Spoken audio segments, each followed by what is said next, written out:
Praise Lord, hallelujah. ഇന്നീ പ്രഭാതത്തിൽ 1 പത്രോസ് 2:19 തിരുവചനത്തിലൂടെ ഈശോ നമ്മോട് സംസാരിക്കുകയാണ്. അന്യായമായി പീഡിപ്പിക്കപ്പെടുമ്പോൾ ദൈവചിന്തയോടെ വേദനകൾ ക്ഷമാപൂർവം സഹിച്ചാൽ അത് അനുഗ്രഹ കാരണമാകും. ഇന്നത്തെ തിരുവചനത്തിലൂടെ ഈശോ നമുക്ക് വെളിപ്പെടുത്തി തരികയാണ് ക്ഷമിക്കുന്നൊരു സ്നേഹത്തെക്കുറിച്ച്. എൻ്റെ പൊന്നു സഹോദരരെ, എൻ്റെയും നിങ്ങളുടെയും ജീവിതത്തിൽ പലപ്പോഴും പല സാഹചര്യങ്ങളിലും നമ്മൾ അന്യായമായി പീഡിപ്പിക്കപ്പെട്ടേക്കാം. ജോലി മേഖലകളിലോ, നമ്മളായിരിക്കുന്ന അവസ്ഥകളിലോ, നമ്മുടെ കുടുംബങ്ങളിൽ തന്നെയോ, അല്ലെങ്കിൽ നമ്മൾ കണ്ടുമുട്ടുന്ന വ്യക്തികളിലോ, നമ്മുടെ സ്നേഹിതരിലോ, നമ്മളായിരിക്കുന്ന സമൂഹത്തിലോ പലവിധ കാരണങ്ങളാലും പലവിധ സാഹചര്യങ്ങളിലാലും ഞാനും നിങ്ങളും വേദനിക്കപ്പെടുന്ന നിമിഷങ്ങളുണ്ടായേക്കാം.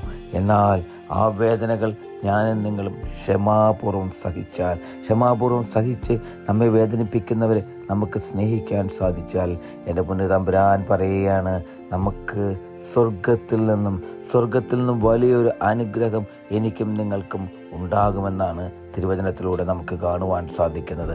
അതേപ്പോൾ ക്ഷമാപൂർവം നമ്മെ വേദനിപ്പിക്കുന്നവരോട് നമ്മൾ ക്ഷമിക്കുമ്പോൾ. ഹല്ലേലൂയ, ആമേൻ.